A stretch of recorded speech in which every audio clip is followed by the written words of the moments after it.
Assalamualaikum warahmatullahi wabarakatuh. Bagaimana kabar semuanya? Semoga semuanya diberi kesehatan. Bertemu kembali dengan saya di channel YouTube Pembelajaran. Kali ini berkaitan dengan materi rekonsiliasi bank untuk kelas 11 Akuntansi dan Keuangan Lembaga, mata pelajaran akuntansi keuangan. Kali ini berkaitan dengan kompetensi dasar pengetahuan menganalisis pengelolaan dana kas perusahaan di bank dan kompetensi dasar keterampilan melakukan pengelolaan dana kas perusahaan di bank.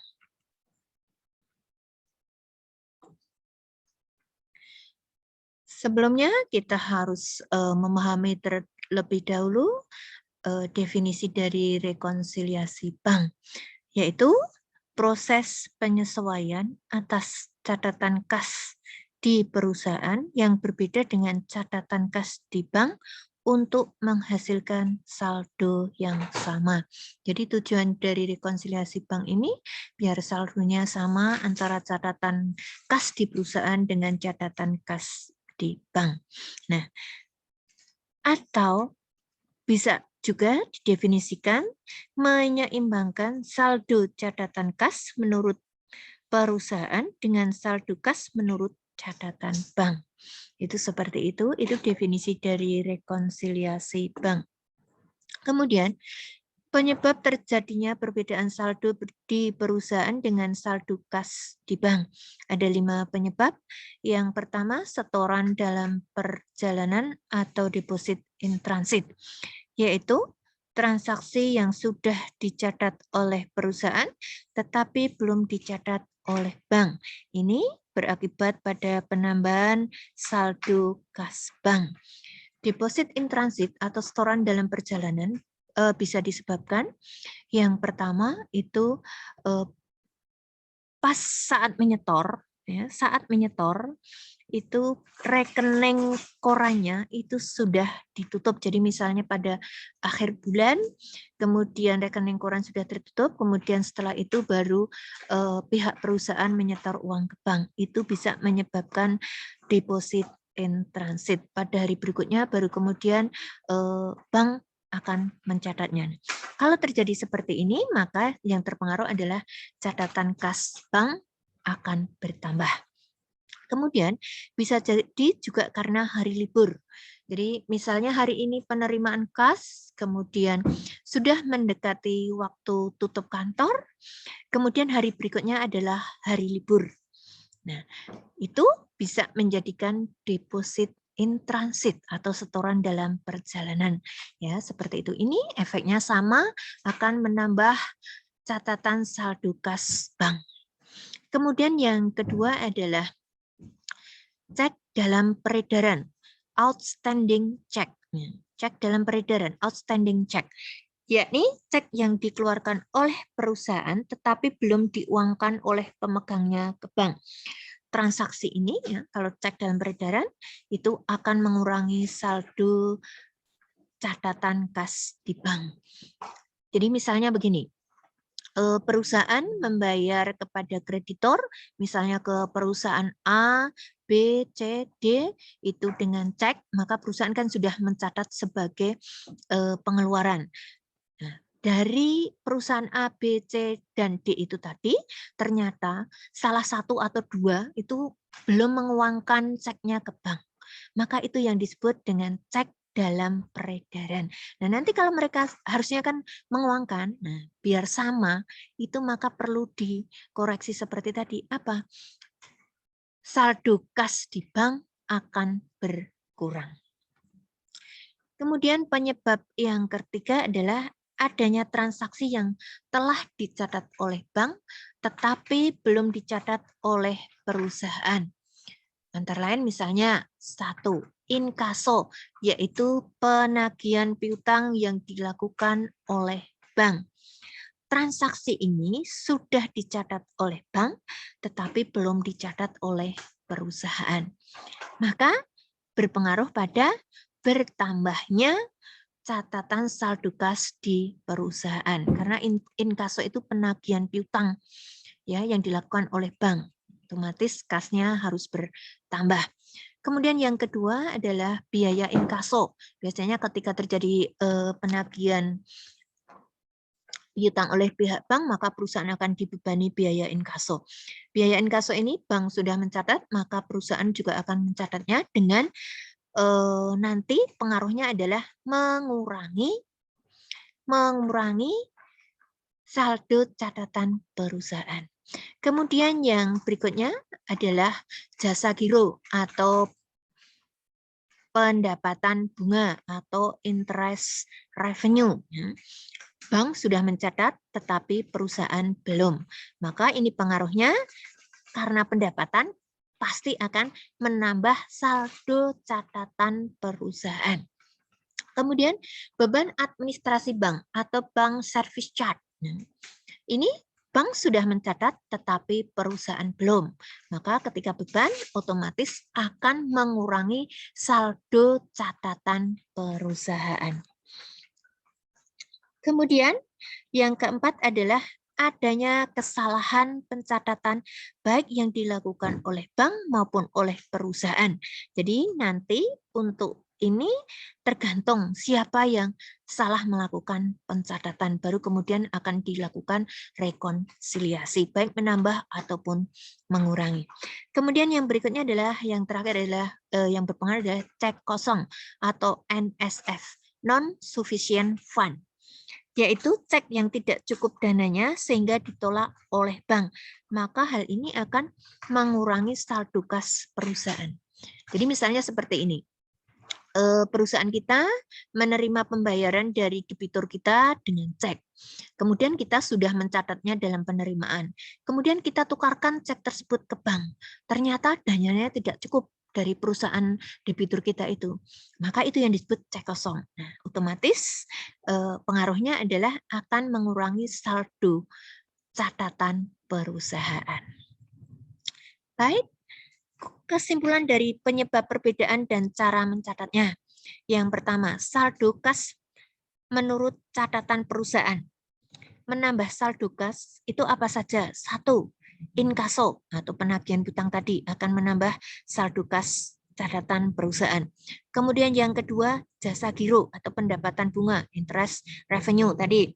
Kemudian transfer bank, jadi misalnya debitur atau siapa kemudian melakukan proses pentransferan, itu akan menambah saldo kas. Kemudian kesalahan pencatatan pengeluaran terlalu tinggi. Jadi misalnya perusahaan mencatat pengeluarannya lebih tinggi dari senyatanya, maka itu akan menambah saldo kas karena harus mengurangi toh. Nah, pengurangannya itu yang akan masuk ke dalam penambahan saldo kas. Kemudian mencatat atau kesalahan pencatatan penerimaan terlalu rendah. Jadi mencatat penerimaannya terlalu rendah, lebih rendah dari senyatanya. Nah, itu berarti kan harus menambah saldo kas perusahaan. Kemudian yang mengurangi saldo kas menurut catatan perusahaan, tadi yang pertama adalah cek kosong, kemudian biaya inkaso, biaya administrasi bank. Kemudian kesalahan pencatatan pengeluaran terlalu rendah dari realita. Kalau mencatatnya terlalu rendah dari realita kan harus menambah pengeluaran, berarti mengurangi saldo kas. Kemudian kesalahan pencatatan penerimaan terlalu tinggi. Jadi kemarin misalnya penerimaannya itu 7.600.000. Kesalahan pencatatan penerimaan terlalu tinggi 7.600.000, tapi dicatat misalnya menjadi 8.600.000 begitu. Nah, itu kan terlalu tinggi. Nah, itu harus mengurangi saldo kas.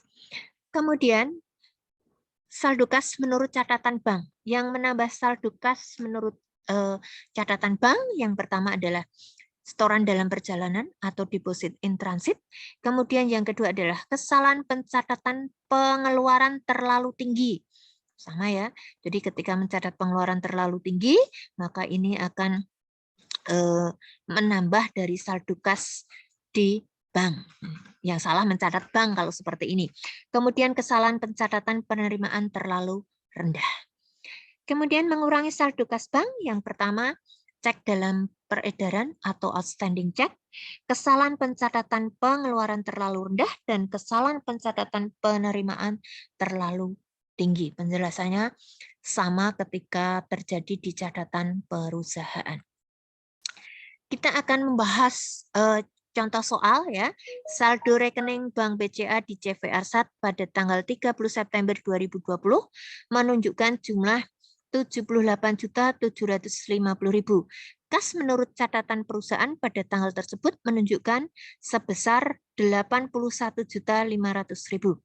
Setelah dilakukan penelitian, perbedaan itu disebabkan hal-hal sebagai berikut. Yang pertama, cek sejumlah 27.375.000 yang telah dikeluarkan oleh CVR1 ternyata belum ditukarkan oleh penerima ke bank. Jadi CVR1 sudah membayar dengan cek, tapi ternyata penerimanya belum menukarkan. Maka itu disebut apa? Disebut outstanding check, cek yang beredar. Pengaruhnya adalah akan mengurangi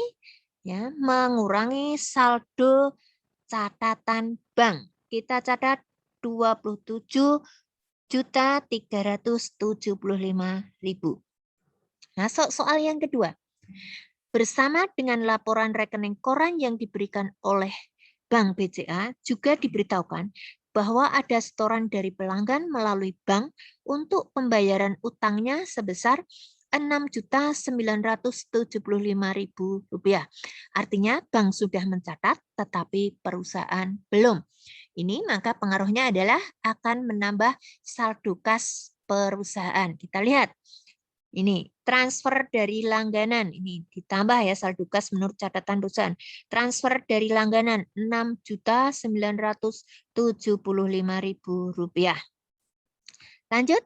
Yang ketiga, setoran pada tanggal 30 September 2020 sebesar 17 juta belum dibukukan oleh bank. Ini adalah setoran dalam perjalanan, deposit in transit. Ini pengaruhnya akan menambah saldo kas bank. Kita lihat. Setoran dalam perjalanan, deposit in transit. Ini 17 juta.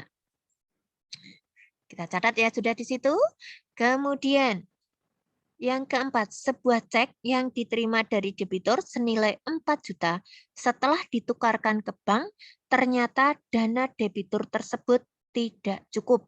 Ini termasuk cek kosong, non-sufficient fund. Maka yang akan terpengaruh adalah catatan perusahaan. Kita lihat. Cek kosong. Nah, ini cek kosong 4 juta dikurangi di saldo kas catatan perusahaan. Kemudian cek nomor 578 yang ditarik oleh CV Rahma senilai 8.400.000 telah salah dibukukan oleh bank ke dalam rekening CV Arsat. Jadi CV Rahma mengeluarkan cek menarik 8.400.000, tapi pihak bank salah ke CV Arsat. Maka otomatis harus ditambahkan, ini mempengaruhi catatan bank. Nah, ini catatan bank. Ini akan menambah kesalahan pencatatan 8.400.000. Kita lanjut. Cek nomor 590 senilai 15.275.000 untuk pembayaran utang pada toko famili dicatat senilai 12.575.000. Harusnya 15.275.000. Ya, tetapi dicatat hanya 12.575.000, terlalu rendah. Maka kan harus menambah pengeluaran. Maka ini yang akan terpengaruh adalah catatan perusahaan ya. Catatan perusahaan kalau mencatat pengeluarannya terlalu rendah, maka mengurangi catatan perusahaan. Ini kesalahan pencatatan. Tadi perbedaannya adalah 2.700.000. Kemudian beban administrasi bank bulan September sebesar 500.000 belum dicatat perusahaan. Ini maka otomatis beban ini akan mengurangi saldo kas perusahaan. Kita lihat beban administrasi 500.000. Kemudian terakhir, bank memberikan jasa giro sebesar 1 juta belum dicatat perusahaan. Ini karena pendapatan maka akan menambah saldo kas perusahaan. Kita lihat. Ini jasa giro 1 juta. Kita jumlahkan semuanya, ini sudah selesai dari soal tadi. Untuk saldo kas menurut catatan perusahaan, ditambahnya kita jumlahkan ada 7.975.000. Kemudian untuk pengurangan jumlahnya ada 7.200.000. Maka saldonya kita peroleh dari saldo kas menurut catatan perusahaan di awal ditambah dengan jumlah ini, yang ditambah ini dikurangi dengan yang pengurangan jumlah dari pengurangan ini. Maka ketemu 79.525.000. Kemudian saldo kas menurut catatan bank, jumlahnya yang ditambah ada 25.400.000, dikurangi ada 27.375.000. Maka saldo akhirnya berasal dari saldo kas menurut catatan bank di awal, ditambah dengan penambahan ini 25.400.000 dikurangi dengan 27.375.000, maka akan ketemu 79.525.000. Sudah seimbang. Demikian tadi materi untuk rekonsiliasi bank. Semoga bermanfaat dan semoga mempermudah kalian dalam proses pemahaman rekonsiliasi bank. Kita akan bertemu di channel YouTube materi yang lain. Terima kasih. Ada salahnya mohon maaf. Akhirul kalam. Assalamualaikum warahmatullahi wabarakatuh.